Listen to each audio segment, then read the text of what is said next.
Hello बच्चों, कैसे हैं आप सब। तो आज जो हमारा क्वेश्चन गिवन है वो है on monochlorination of 2 methyl butane the total number of chiral compounds formed is. हमें बताना है कि मोनोक्लोरिनेशन हो रहा है जो हमारा 2 मिथाइल ब्यूटेन का, तो total number of chiral compounds कितने फॉर्म हो रहे हैं। क्या option number A 2, option number B 4, option number C 6 and option number 8 D 8। Clear.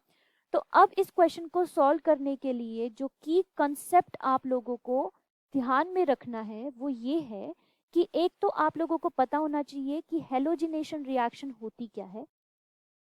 Halogenation reaction होती क्या है, क्योंकि ये जो मोनोक्लोरिनेशन करवाया जा रहा है ये हेलोजिनेशन रिएक्शन के थ्रू ही करवाया जा रहा है। ठीक है, मोनोक्लोरिनेशन करवाया जा रहा है, 2 मिथाइल ब्यूटेन यानी एल्केन का मोनोक्लोरिनेशन करवाया जा रहा है। मोनोक्लोरिनेशन यानी सिर्फ एक क्लोरीन रिप्लेस करेगा एक हाइड्रोजन को एक बारी में। तो मोनोक्लोरिनेशन का मतलब एक बारी में एक क्लोरीन रिप्लेस करेगा एक हाइड्रोजन को। तो 2 मिथाइल ब्यूटेन का स्ट्रक्चर बनाते हैं मेथ एथ प्रोप ब्यूट, और सेकंड पोजीशन पे यहाँ पर मिथाइल अटैच्ड है। वैलेंसी बाकी कार्बन्स की कंप्लीट करो, ये 3 यहाँ पर H2, यहाँ पे H एंड यहाँ पर हमारा H3। क्लियर।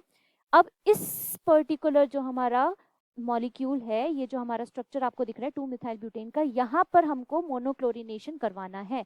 यानी कि Cl2 से मैं जब यहाँ पर रिएक्ट करवाऊंगी तो एक Cl सबसे पहले आकर आपके इस हाइड्रोजन को, यहाँ पर 3 हाइड्रोजन है, इन 3 में से एक हाइड्रोजन को रिप्लेस करेगा। तो यहाँ पे प्रोडक्ट हमें क्या मिलेगा, CH3 CH2 CH CH3 CH2Cl, क्योंकि बाकी के 2 हाइड्रोजन को भी ये रिप्लेस करेगा, प्रोडक्ट सेम ही देखने को मिलेगा। क्लियर। अब हम दूसरे टाइप का प्रोडक्ट देखते हैं कि इस हाइड्रोजन को ना लेके, इस कार्बन के हाइड्रोजन को ना लेके ये इस कार्बन के हाइड्रोजन को भी तो ले सकता है, या फिर इस कार्बन के हाइड्रोजन को भी ले सकता है, इस कार्बन के हाइड्रोजन को भी ले सकता है। तो हर एक कार्बन के हाइड्रोजन को बारी बारी से रिप्लेस करवा के देखते हैं। नेक्स्ट टर्न में मैंने कहा दोबारा से मैं यहाँ स्ट्रक्चर बनाती हूँ CH3 CH2 CH CH3 and CH3। इसके अंदर दोबारा मैं यहाँ क्लोरीन डालूंगी, तो अब की बार मैं इस वाले कार्बन के हाइड्रोजन को रिमूव करवाऊंगी। तो मेरे को यहाँ प्रोडक्ट क्या मिलेगा, CH3 CH2 CH CH3 and CH2Cl। Clear.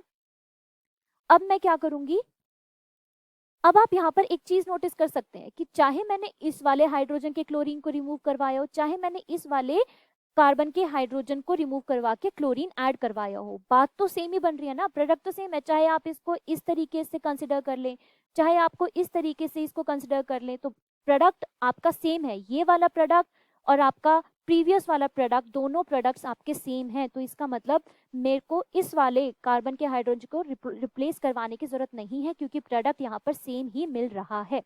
Clear है। अब एक बार हम अब इन 2 वाले हाइड्रोजन को और एक इस हाइड्रोजन को रिमूव करवाएंगे, क्योंकि इस कार्बन के ऊपर भी तो यहाँ हाइड्रोजन प्रेजेंट है। तो अब मैं ये प्रोडक्ट यहाँ पर आपको बनाकर दिखाती हूँ। दोबारा से मैं एक बार स्ट्रक्चर बनाती हूँ। ये मेरा यहाँ पर स्ट्रक्चर है CH3 एंड ये मेरा CH3। दोबारा से मैं क्लोरीन अगर इसके अंदर डालती हूँ तो यहाँ पे अब की बार इस हाइड्रोजन का रिप्लेस करवाते हैं, इस हाइड्रोजन को। प्रोडक्ट बना मेरा यहाँ पर C, ये आपका Cl, ये हाइड्रोजन हो गया, यहाँ CH, ये CH3 और ये CH3। क्लियर। अब इसी के अंदर मैं इस वाले हाइड्रोजन को रिप्लेस करवा देती हूँ। तो इस हाइड्रोजन को रिप्लेस करवाने पे मुझे मिला product CH2Cl CH2 CH CH3 and CH3। अब इसी के अंदर मैं इस वाले हाइड्रोजन को भी रिप्लेस करवा देती हूँ। तो यहाँ प्रोडक्ट मिलेगा CH3 CH2 CCl CH3 and CH3। Clear. तो अब यहाँ पर ये सारे प्रोडक्ट्स डिफरेंट है। एक तो प्रोडक्ट हमें मिला था, द वेरी फर्स्ट वाला जो प्रोडक्ट था हमारा, एक तो ये वाला प्रोडक्ट था, फर्स्ट प्रोडक्ट हमारा ये था, और बाकी के 3 प्रोडक्ट्स मेरे ये हैं, second product, third product and fourth product. यानी कि टोटल 4 प्रोडक्ट्स मिलेंगे, लेकिन क्वेश्चन में पूछा गया है टोटल कितने कायरल कंपाउंड्स यहाँ पर फॉर्म हुए। तो अगर मैं यहाँ पर देखूं तो कायरल कार्बन, क्या ये कायरल कार्बन है? कायरल कार्बन कौन सा कार्बन होता है? वो कार्बन जहां पर हमारे चारों सब्सटीट्यूएंट्स जो कार्बन से अटैच्ड हैं वो डिफरेंट हो। क्लियर? तो इस वाले कार्बन पे अगर मैं बात करती हूँ तो यहाँ क्लोरीन अटैच्ड है, लेकिन यहाँ 2 CH3 group similar groups attached है, यानी ये पर्टिकुलर कार्बन कायरल नहीं है। ओके, इस वाले कार्बन को मैं कंसिडर करके चलूं तो ये वाला जो कार्बन है इसके ऊपर क्लोरीन अटैच्ड है। ओके, एक CH3 ग्रुप अटैच्ड है, एक हाइड्रोजन अटैच्ड है, और एक यहाँ के कंपैरिजन सारा एक पूरा डिफरेंट जो है सब्सटीट्यूट यहाँ पर अटैच्ड है। ओके, तो इसका मतलब ये पर्टिकुलर कार्बन जो है वो मेरा कायरल कार्बन है। अब मैं बात करती हूँ इस ऑप्शन की, तो इस पर्टिकुलर ऑप्शन में ये वाला कार्बन मैं यहाँ पर कंसिडर करके चलूंगी।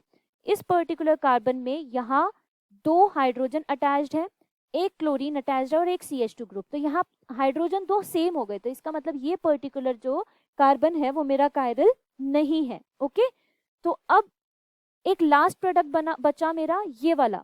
अब इस पर्टिकुलर कार्बन पे मैं चेक करूँ तो ये पर्टिकुलर कार्बन पे एक हाइड्रोजन है, एक CH3 ग्रुप है, एक CH2Cl है और एक CH2CH3 ग्रुप है। यहाँ पर भी चारों ग्रुप्स जो अटैच्ड हैं वो डिफरेंट है, यानी कि सेकेंड कायरल कार्बन मुझे ये मिला।